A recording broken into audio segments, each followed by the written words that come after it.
Hello.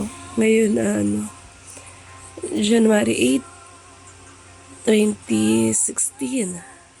Ay, mali. January 8, 2026. Sorry. Merry Christmas and Happy New Year.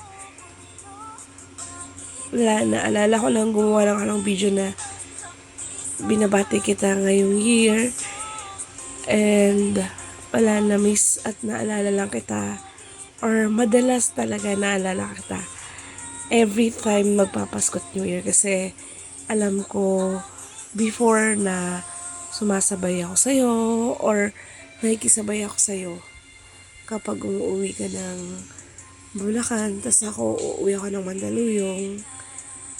For how many years lang na ganon yung routine natin o yung routine ko before nung magkasama pa tayo.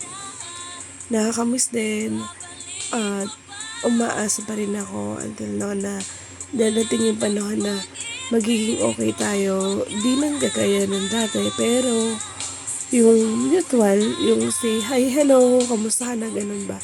Yung nag-uusap pa rin, alam mo yun. Alam ko hindi naman tayo magkaaway nagka-hiwalay tayo eh. I mean, yung hindi na tayo magkasama ng bahay.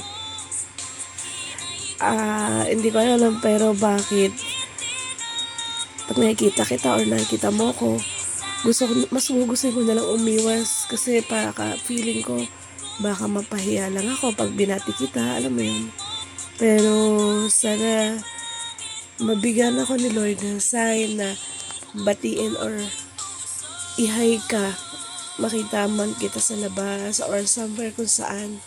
Sana magkaroon ako ng chance na kamustahin ka personally, not here in video ha. Wala, ayun, nakakamiss lang. Merry Christmas and Happy New Year ulit.